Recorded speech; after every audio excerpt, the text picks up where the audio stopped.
Hi friends, ఈ రోజు అయితే న్యూ ఇయర్ ముందు రోజు అన్నమాట. ముగ్గులన్నీ వేసేసాం, అది కూడా పెయింట్ తో అన్నమాట. చాలా బాగా వచ్చాయి ముగ్గులు. ఫైనల్ లుక్ అయితే ఈ విధంగా వచ్చింది. మా హౌస్ అంతా పెయింటింగ్స్ వేసాం, దాంతో పాటు ఈ ముగ్గులు కూడా వేసేసాం. ఇక బీచ్ కి అయితే రెడీ అవుదాం, ఎందుకంటే నైట్ బీచ్ లో ఎలా ఉంటది అనేది చూద్దాం.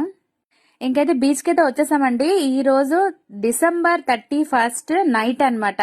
12 o'clock ఎంత బీడ్గా ఉందో చూడండి. జనాలు అయితే నిండిపోయారు బీచ్ లోని. ఈ రోజు అయితే చూసారు కదా, ఇక్కడ ఎక్సలెంట్ గా ఇవైతే రాణిలా ఉందన్నమాట. ఒక్కొక్కటి కలర్స్ తోటి భలే అనిపించే మాకు. ఇంకా ఎంత జనం ఉన్నారో చూడండి. బీచ్ చూడడానికి ఎంత కళ్ళు రెండు సరిపోవట్లేదు. ఇక్కడైతే మా పిల్లలు చక్కగా ఆడుకుంటున్నారు. ఎవరి ఫ్యామిలీ వాళ్ళైతే భలే ఆడుకుంటున్నారు. మీ ఫోటో కూడా తీసుకున్నాం ఇక్కడ. ఇంకా 12 అయిపోయిందండి. ఇంకా 12 o'clock ఎంత క్రౌడ్, సౌండ్, ఎంత ఎంజాయ్ చేసామంటే చాలా బాగా అనిపించింది. చూసారు కదా, ఇక్కడ క్రాకర్స్ కూడా తెచ్చుకున్నారు చాలా మంది. 31st నైట్ 2024 మరి ఎప్పటికీ మర్చిపోలేను. Bye friends, bye. వీడియో నచ్చినట్లయితే లైక్ అండ్ షేర్ చేయండి. బాయ్.